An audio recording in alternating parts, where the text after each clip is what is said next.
we're bringing in new voters, Jacob. We're not necessarily dragging voters from Tories or indeed from Reform. We are bringing some, and we had a defection yesterday in South Cornwall of a Reform candidate, a very good man called Roger Tarrant, who joined us, deputy leader of the council down there, shares our view, businessman, got very frustrated with the way in which Reform... But if you bring in new voters, that still doesn't get you to winning a majority. It still leaves the same problem of the right being split. It increases the common sense vote, not diminishes it. But it doesn't work like that in a first-past-the-post system.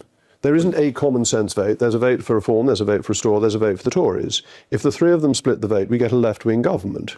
Well, it depends on how many new voters you bring in. As you know, Keir Starmer won his majority on a 35% share of the vote. That's right, but if you take the turnout of the last election was just under 70%.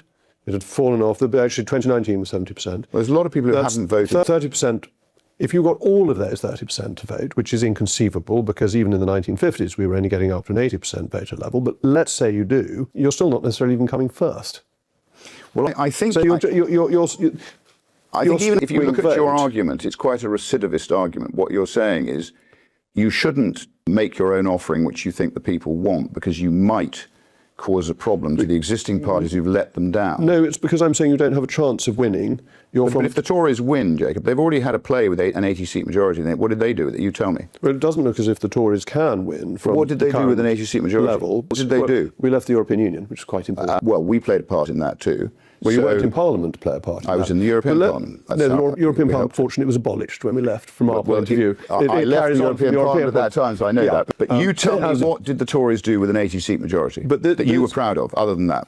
We introduced the Free Speech Higher Education Bill. We began the process of deregulating. Why didn't you reverse all of the malign legislation that Tony Blair had passed? Because I had a bill to remove 5,000 EU laws, and unfortunately Rishi Sunak kiboshed it because he was hopeless. But Tory. What I'm trying to get onto is that actually if you reunite the right, it is not a one-nation right. The one-nation rump in the Tory party is now very small.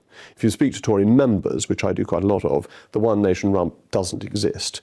And that if we can bring that together, we have a real opportunity for victory that can do what both of us want, whereas you flying your own kite actually doesn't do anything, and you won't get what you want. You'll get the precise opposite, which is a continuation of the hard left running this country. Well, I don't agree with that, Jacob, so that's your opinion. And I'm intending to run as I'm running and doing what I'm doing. We're now actually, we've sort of very powerful in the air war, which we're arguably the best at that of anybody in Parliament. All of our social media platforms, we are massive, bigger than most national newspapers by a long way.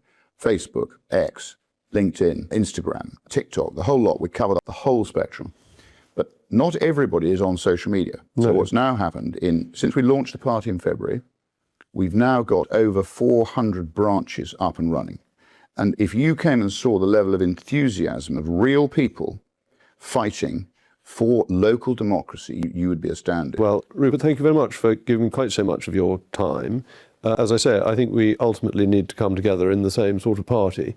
But I say that to Nigel as well, and neither you nor Nigel seem to be biting.